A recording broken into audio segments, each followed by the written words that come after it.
Kelsen, correcto, Hans Kelsen. Hans Kelsen era un jurista y filósofo del derecho austriaco, y aunque no lo crean, ha sido de los abogados más importantes del mundo casi contemporáneo nuestro. Kelsen fallece en 1973, y cuando yo leo a Kelsen, cuando lo estudio, yo no me daba cuenta que su producción intelectual fue en el siglo XX, ¿verdad? O sea, fue en los años de 1940 en adelante, 1930. Kelsen, si bien es cierto, él hace la Constitución de Austria, también contribuye en la modernización de las constituciones de Europa, pero con la Primera Guerra Mundial, él huye de Europa y se va a Estados Unidos. En Estados Unidos consigue un contrato porque lo jaló una fundación, la Fundación Rockefeller, se lo llevó a dar clases a Harvard por 2 años, y el gran problema es que si se excedía de esos 2 años, la universidad lo iba a tener que contratar a tiempo completo. Y Harvard le decide quitarle la plaza de maestro y lo pasa de bibliotecario. Cuando lo pasó a bibliotecario, lo encontró un abogado estadounidense, y al ver a quién tenía Harvard en la biblioteca, se lo lleva a la Universidad de Berkeley en California. Y ahí Kelsen es cuando construye el libro que nos ha afectado tanto a nosotros, por lo menos a nivel personal y a nivel jurisdiccional, porque hay veces, y me consta porque tengo de trabajar en la sala laboral 17 años de mi vida, y en 17 años de mi vida me ha tocado revisar fallos de jueces y magistrados, y he visto la influencia de lo que es la teoría pura del derecho, ¿verdad?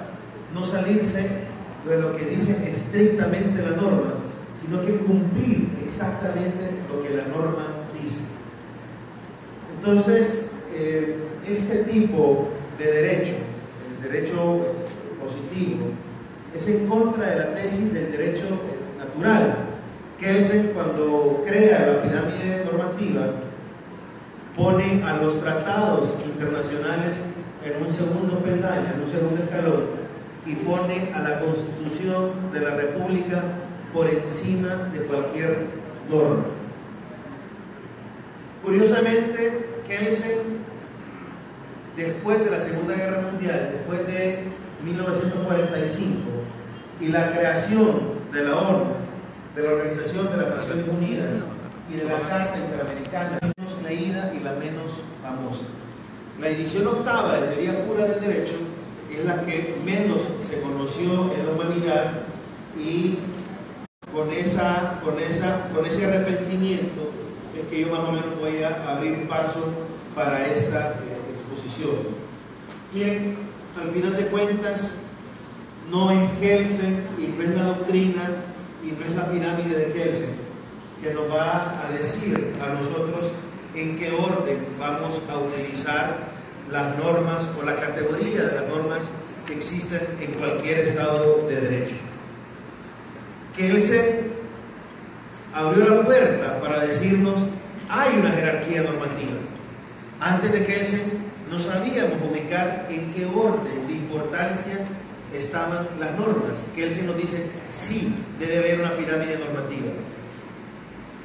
Pero al final de cuentas es la Constitución de la República de cada Estado de Derecho que nos va a decir cuál es el orden que le tenemos que dar a las normas jurídicas.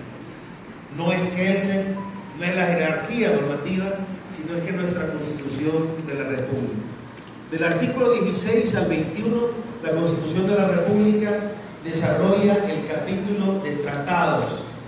Y ahí nosotros vamos a encontrar una riqueza en el orden que nosotros tenemos que aplicar los convenios, los tratados, y qué debemos de hacer en caso de conflicto. Y también la separación que hace la Constitución de la República entre los convenios y los tratados. Y digo separación porque si ustedes estudian cualquier internacionalista moderno, cualquier experto en derecho internacional, se van a dar cuenta que hoy en día, por ejemplo, el expresidente de la Corte Centroamericana de Justicia, el doctor de El Salvador, dice que no hay diferencia entre convenio y tratado. Ahí van a ver ustedes si yo hago una diferencia o no, haciendo alusión a cómo trata nuestra Constitución esas dos figuras jurídicas. En la OIT, nosotros fuimos a estudiar normas internacionales del trabajo a México con la magistrada Adela Cafati. Y es OIT que nos enseña que para entender la incorporación de los tratados internacionales a lo que hoy se le denomina bloque constitucional, que es la Constitución de la República, OIT desarrolla 4 teorías. No OIT, sino que los internacionalistas, los que estudian el derecho internacional, pero en este librito, que yo se lo recomiendo, Derecho Internacional del Trabajo y Derecho Interno, Manual de Formación para Jueces, Juristas y Docentes en Derecho, este librito nos dice que hay 2 teorías importantes que depende del tratamiento que le da la Constitución de la República, el país va a calzar en esa teoría. La primera es la teoría monista y la segunda es la teoría dualista. ¿Cuáles son los monistas? ¿O qué significa la teoría monista? La teoría monista y la dualista, la gran diferencia estriba es en el grado de incorporación del Tratado Internacional a la Constitución de la República o al Estado de Derecho. Los monistas, en este caso Honduras es monista, incorpora el Tratado Internacional a nuestro derecho interno, pero lo pasa a una segunda categoría después de haber sido incorporado. Significa que la Constitución de la República establece que la categoría que va a tener el tratado cuando se incorpore al Estado miembro va a ser de derecho interno, o sea, categoría de ley, no de norma suprema, no de Constitución de la República, sino que categoría de ley. Y eso lo dice el segundo párrafo del artículo 16 de la Constitución de la República. Y cuando nos dice que hay conflicto entre el tratado, la convención o el derecho interno, la misma Constitución dice que va a prevalecer el primero. O sea que la Constitución de la República de Honduras nos dice que cuando haya conflicto entre el Código del Trabajo o una norma interna nuestra y un convenio o un tratado, va a prevalecer el tratado. Miren, hay abogados que dicen que los tratados y los convenios tienen supremacía sobre la Constitución. La Constitución de Honduras jamás dice, ningún artículo dice que el tratado va a tener jerarquía o supremacía. Lo que sí dice la Constitución es que al momento de la incorporación, o sea, la supremacía es temporal. La supremacía y el proceso de reforma que manda la Constitución es específicamente para la incorporación del tratado. Esa supremacía se baja porque lo que nos dice la Constitución, que cuando se incorpore el tratado y hay conflicto con la Constitución de la República, lo que se tiene que reformar es la Constitución y no el tratado. ¿Correcto? ¿Han visto ese artículo de la Constitución? Pero lo que dice la Constitución es que una vez incorporado, la Constitución va a prevalecer. O sea que la Constitución hace es preparar el terreno. Lo que la Constitución hace es que una vez incorporado, va a ser imposible que tengamos conflictos porque para poder incorporar el tratado tuvimos que haber armonizado Constitución, tratado o convenio. Y una vez incorporado, bueno, sí, va a prevalecer los tratados, pero ya no hay conflicto con la Constitución. Eso es lo ideal, una Honduras ideal, que nosotros incorporáramos los tratados y los convenios haciendo un contraste constitucional con ese tratado y que nunca haya conflicto y que si hay conflicto vamos a reformar la Constitución. Lo cierto es que eso nunca pasa, ¿verdad? Incorporamos el tratado, lo ratificamos, hacemos todo el proceso de incorporación del tratado, pero nunca hacemos el análisis si hay un choque constitucional o no. ¿Cuáles son los dualistas? Los dualistas son aquellos que no basta ratificarlo, no basta depositarlo, no basta hacer el canje o hacerlo con reserva o sin reserva, sino que el Estado miembro o el país que ratifica un tratado tiene que promulgar y publicar una ley que específicamente contiene ese tratado ratificado por el Estado miembro. No sé si me doy a explicar, pero nosotros, si fuéramos un país dualista, para ratificar el convenio 87 de la OIT que establece la libertad sindical, si fuéramos dualistas, lo tuviéramos que ratificar, pero para incorporarlo en el país tenemos que sancionarlo, promulgarlo en el Congreso Nacional de la República y publicarlo, convertirlo en ley en el diario oficial La Gaceta. Esos son los dualistas. Se consideran dualistas los países en los que el derecho internacional son concebidos como dos esferas separadas. Depende entonces de una ley posterior a la ratificación. Tiene que salir esa ley publicada en el Estado miembro para que ellos puedan hacer uso de ese tratado. Honduras no. Nosotros somos monistas. Lo integramos dentro de una misma esfera jurídica. Como consecuencia, los tratados ratificados son parte del derecho nacional. Fíjense bien que digo derecho nacional, derecho interno. Concluye OIT, concluye el manual, diciendo que hoy en día también se miran otros dos sistemas, el sistema mixto y el sistema internacional. Y me quiero referir yo al sistema internacional. Si ustedes revisan las constituciones de Latinoamérica, Argentina principalmente, casi todo el mundo pone en una superioridad a la Constitución de la República y a los tratados los pone en un segundo peldaño, específicamente por lo que Kelsen nos enseñó, por ese positivismo del derecho. Pero Argentina dice que cuando los tratados versen sobre derechos humanos, estos iban a tener primacía por encima de la Constitución de la República. O sea que Argentina pone todos los tratados por abajo de la Constitución, pero específicamente los tratados de derechos humanos, esos sí van a tener supremacía o superioridad por encima de la Constitución. Y se ha desarrollado hoy en día esta corriente internacionalista o internacional por el uso de los tratados internacionales. OIT nace en 1919, después de la Segunda Guerra Mundial, Primera Guerra Mundial. Y el principal producto de OIT no son las conferencias que se hacen anualmente en Suiza, no son las denuncias ni las recomendaciones, sino que su principal producto son los convenios de la OIT. Más de 200 convenios, de los cuales Honduras solo tiene 26 convenios ratificados.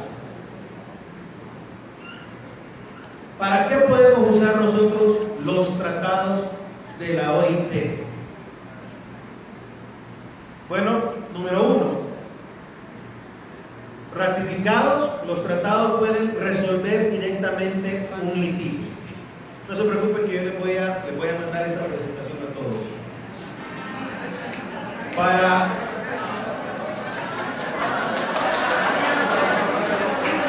Ya le mandaron, solo una presentación no la mandaron porque la computadora no la mandaron. Bueno, vamos a hacer algo entonces. Después se viene en esta computadora a grabar. Ok, escuchen. Número 2. Para interpretar las disposiciones del derecho interno. O sea, los convenios internacionales también nos sirven para poder interpretar nuestras leyes laborales. En San Pedro decíamos que los convenios de la OIT, por mucho que sean fabricados en Europa, lo que pretende la OIT son establecer reglas mínimas. Los Estados miembros pueden tener eso como mínimo, como regulación, y y después aspirar a más.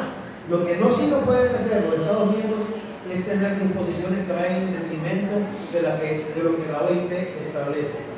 Y como fuente de inspiración para el reconocimiento de un principio jurisprudencial.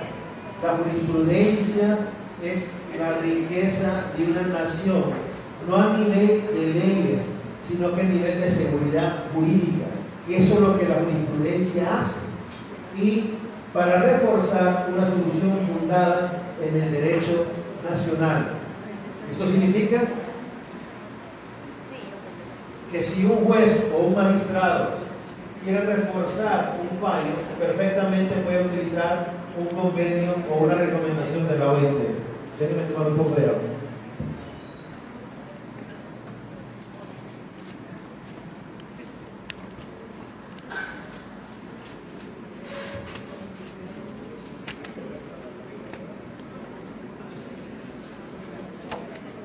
Bueno, miren, aquí viene lo interesante para meternos ya en el rollo, y de aquí el magistrado va a tratar de desvirtuar mi tesis, pero yo les dejo mi experiencia, porque específicamente por la palabra jurisprudencia. Miren, en la Facultad de Derecho, por lo menos a mí, en aquel entonces, se me enseñó que jurisprudencia eran 3 fallos en el mismo sentido, cuando las características del caso eran iguales, ¿verdad? Pero después vino la Ley de Justicia Constitucional e hizo una diferencia entre doctrina y jurisprudencia, más o menos dándonos a entender que jurisprudencia era cualquier fallo emanado de cualquier juzgado, Corte de Apelaciones o Corte Suprema, y que doctrina legal era lo que a nosotros se nos enseñó como jurisprudencia, eran esos 3 fallos dictados en una igual forma cuando los casos eran parecidos. Pero lo más importante de esta explicación es que la jurisprudencia no es estática, la jurisprudencia no es fija, porque la jurisprudencia cambia con las personas que ostentan los cargos. Cada vez que un funcionario cambia, no podemos decirle a ese funcionario que piense exactamente igual que el otro. Y lo más importante de la jurisprudencia es que ustedes perfectamente se pueden apartar de la misma. Si bien es cierto, la jurisprudencia da seguridad jurídica, porque ustedes dicen, pero si esto es así, así, así, nosotros ya sabemos cómo va a resolver el juez, eso les da seguridad jurídica, pero no podemos permitir o pretender que una persona distinta a las anteriores piense igual. Lo único que se pide en la Corte Suprema, y se ha pedido, es que cuando haya cambio de jurisprudencia, hay abogado delicado de evolucionar en la jurisprudencia y lo delicado de no ser tan positivista, de no aplicar la teoría pura del derecho como nos mandaba Kelsen, sino que irnos más que todo al derecho natural. En un centro médico, una familia entró con su niña a pedir asistencia médica porque la niña estaba mal de salud. El doctor retiró a los padres de familia, viste a la niña y en vez de revisarla le empezó a dar besos en el pecho. Los padres afuera no se daban cuenta y la niña salió casi traumada, y en el juicio laboral presentaron un dictamen que la niña se sentía frustrada de ser mujer. Da la casualidad que para los laboralistas les voy a hacer esta pregunta: ¿es legal despedir a este doctor si no se le pone causal de despido? ¿Es legal? No es legal, ¿verdad? Hay que ponerle causal de despido. Entonces ustedes, como ius laboralistas, reciben el juicio, ¿verdad? Reciben el juicio como jueces, y el abogado demandante lo que les alega es la ilegalidad del despido por no cumplir con los requisitos establecidos en el artículo 117 del Código del Trabajo, que específicamente dice que hay que ponerle la causa justa del despido. ¿Correcto, sí o no? Entonces ustedes reintegran al doctor, ¿correcto? ¿Lo reintegran, sí o no? Bueno, entonces mi tesis va en contra del pensamiento de todos ustedes, ¿verdad? Mi tesis es que el derecho no puede ser tan mecánico. Mi tesis es que el derecho debe ser más humano. Ustedes deben de analizar más lo que realmente aconteció en la relación de trabajo a cumplir con una norma adjetiva o procesal. El derecho natural o la antítesis del derecho positivo es que yo no necesito una constitución o una ley que me diga o que esté enmarcado en la constitución o en un código penal que no tengo que matar. Que por el simple hecho de que es una conducta no aceptada por la humanidad, ya se debe de saber que no debemos de actuar de esa forma. Entonces, en contra de 56 años de jurisprudencia, la sala laboral no amparó esa tesis mecánica, programática, de que teníamos que reintegrar al doctor porque no se le había puesto causal de despido. Lo que se estudió fue el interés superior del niño. Lo que se estudió es que cualquier funcionario, cualquier doctor que tenga a un niño o una niña bajo su custodia por la Constitución de la República debe protegerlo por encima de cualquier cosa y mucho menos hacerle daño. Entonces, cuando ustedes, miren, hay un autor preciosísimo, Ulrich, derechos fundamentales. No todo derecho humano es derecho fundamental, pero en la Constitución ustedes van a ver derechos que son inviolables, pero van a ver ustedes que hay veces se contraponen derechos y que cuando ustedes tengan un conflicto en normas constitucionales que se contraponen, ustedes deben de priorizar o ponderar aquella norma que tutela el bien jurídico superior. Jamás una norma procesal, una norma que rige un pedazo de papel que se llama carta de despido, va a estar por encima de una norma que protege la salud y la dignidad de una niña.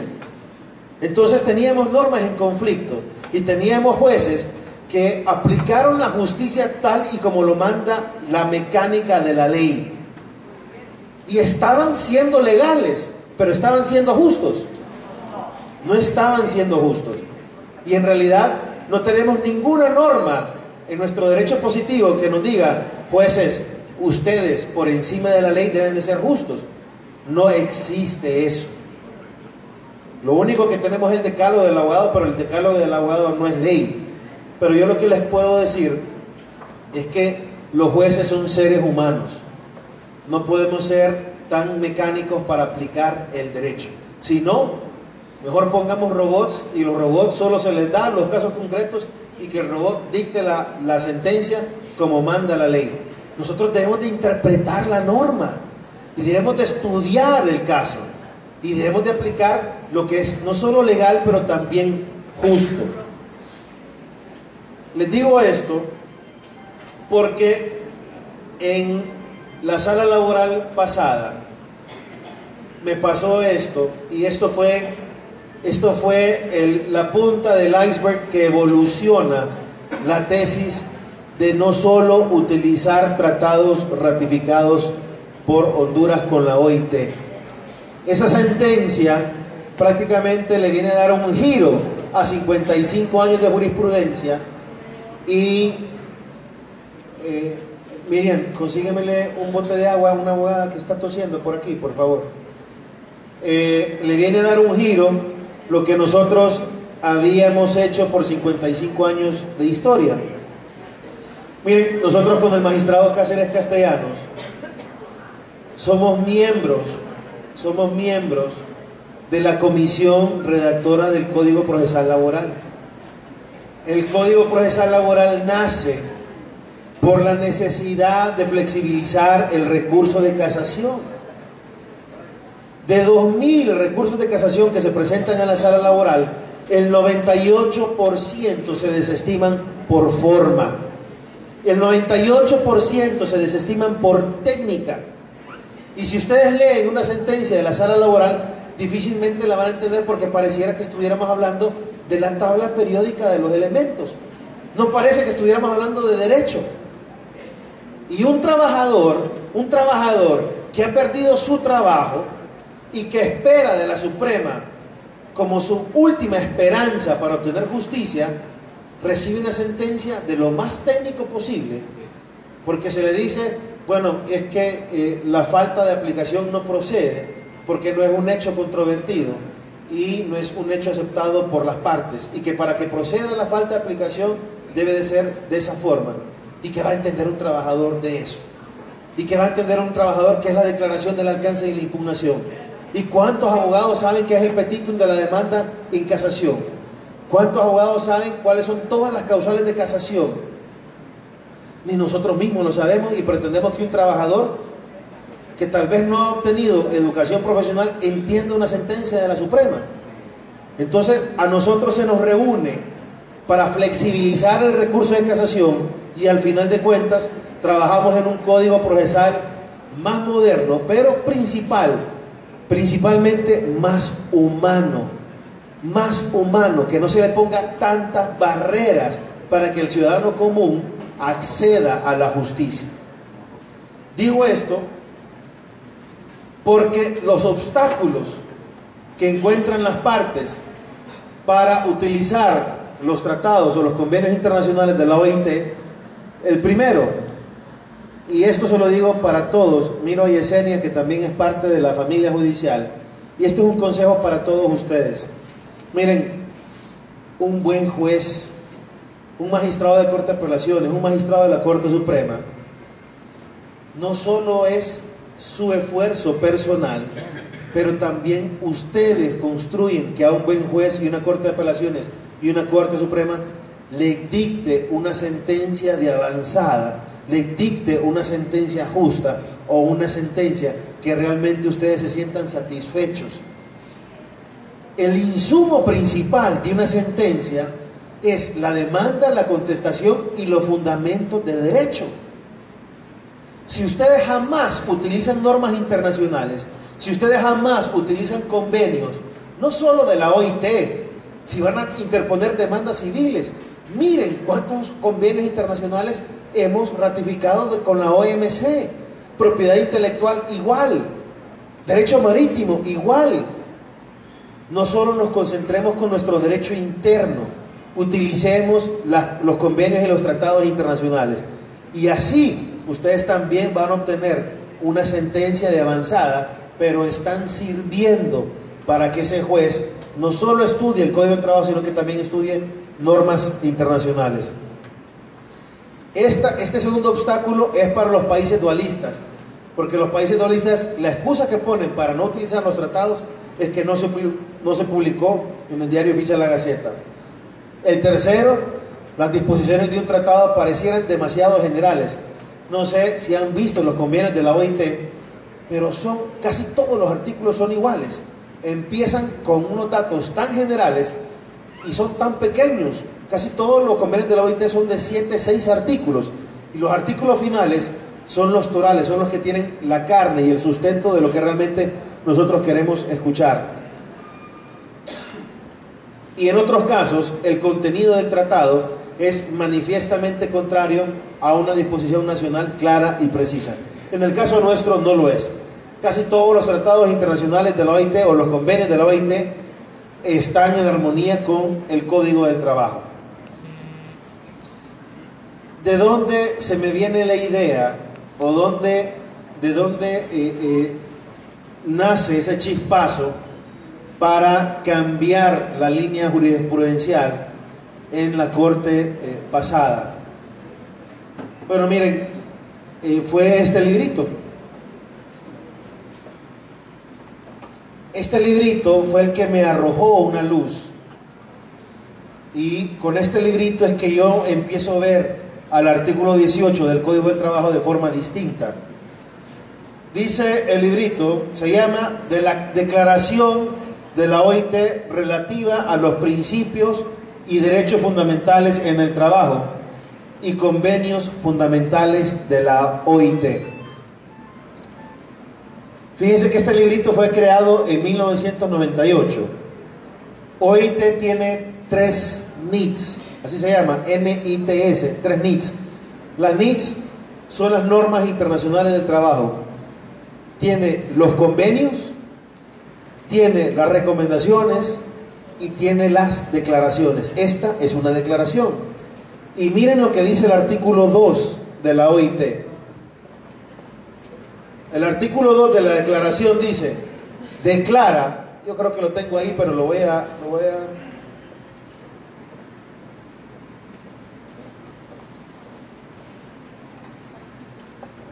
declara que todos los miembros, o sea, cuando dice miembros se refiere a los Estados miembros, aun cuando no hayan ratificado los convenios aludidos, escuchen por favor, vuelva a iniciar la oración o el artículo, declara que todos los miembros, aun cuando no hayan ratificado los convenios aludidos, tienen un compromiso que se deriva de su mera pertenencia a la organización de respetar, promover y hacer realidad de buena fe y de conformidad con la Constitución, se refiere a la Constitución de la OIT, los principios relativos a los derechos fundamentales que son objeto de esos convenios, es decir, y enumera los 4 convenios fundamentales. Lo que me está diciendo ese artículo es que aunque yo no los tenga ratificados, pero por el simple hecho de pertenecer a la OIT, puedo aplicar, respetar y hacer uso de los convenios fundamentales de la OIT. Y tenemos 8 convenios fundamentales, y los 8 convenios Honduras los tiene ratificados. Y ese artículo, obviamente, lo desarrollan para aquellos países que no los tienen ratificados.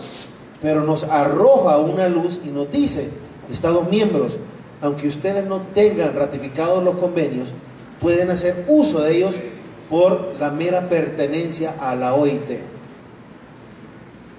Y después, voy a acelerar el paso porque el magistrado sé que tiene muchos compromisos. Bueno, esto es de la Constitución, pero bueno. Después, ese artículo 2, y ustedes me van a decir si esto es lógico o no. Lo relaciono con el artículo 18 del Código del Trabajo. Y curiosamente no ando Código del Trabajo, pero bueno, más o menos les voy a decir esto. Ahí están, ok, Reinita. Vamos a ver si lo tengo por aquí.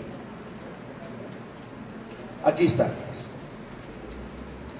Miren lo que dice el artículo 18. Engánchenme la idea, por favor, del artículo 2 de la declaración y van a ver lo que les trato de dar a entender con el artículo 18 relacionado con el 16 de la Constitución. Partamos con la Constitución. Dice la Constitución: todos los tratados internacionales deben ser aprobados por el Congreso Nacional antes de su ratificación por el Poder Ejecutivo. Los tratados internacionales celebrados por Honduras con otros estados, una vez que entran en vigor, forman parte del derecho interno. ¿Entendieron? Ok, forman parte del derecho interno. Hasta ahí lo dejo. O sea, la Constitución, cuando incorpora el tratado, le da la misma categoría de código o de ley, porque dice que forma parte del derecho interno. Punto. ¿Sí o no? Ok, ahora nos vamos al 18. Cuando el artículo 18, los laboralistas sabemos que nosotros también tenemos nuestra pirámide normativa en el artículo 18. O sea, el artículo 18 nos dice qué es lo que tenemos que hacer con los casos no previstos en el Código del Trabajo. Y nos da una orden. Y esa orden es imperativa, porque no solo nos dice qué es lo que tenemos que hacer, sino que nos dice también en el orden que lo debemos de hacer. Me dice: Chema, mira, si no encontrás la respuesta en el Código del Trabajo o en las leyes relativas al trabajo, busca la respuesta aquí, pero hacelo en este orden. Y miremos qué dice el 18. Los casos, y los que tienen Código del Trabajo pueden revisar esto. los casos no previstos por este código, por sus reglamentos o por las demás leyes relativas al trabajo, pregunto, ¿los convenios de la OIT serán demás leyes relativas al trabajo? ¿Sí o no? Sí, pero porque lo dice la Constitución. La Constitución me dijo, una vez en las demás leyes relativas al trabajo, no solo es que voy a buscar las demás leyes relativas al trabajo a nivel nacional, sino que también voy a buscar las demás leyes relativas al trabajo, llámeseles convenios de la OIT. Y si no encuentro la respuesta ahí, entonces utiliza esta pirámide. Los casos no previstos por este código, por sus reglamentos o por las demás leyes relativas al trabajo, se deben de resolver en primer término de acuerdo a los principios del derecho del trabajo. Ok, los principios ¿dónde están? Están en el Código del Trabajo, pero también están en la doctrina. En la doctrina se encuentran los principios y me dice el Código del Trabajo, bueno, no pudiste resolver tu caso con el código, no pudiste resolver tu caso con los reglamentos, no pudiste resolver tu caso con los convenios de la OIT. Busca la respuesta a tu caso en los principios del derecho del trabajo, que se encuentran no solo inmersos en las leyes laborales, pero también en la doctrina. Y después me dice, en segundo lugar, me va dando un orden, que no me lo puedo saltar. En segundo lugar, de acuerdo con la equidad, la costumbre o el uso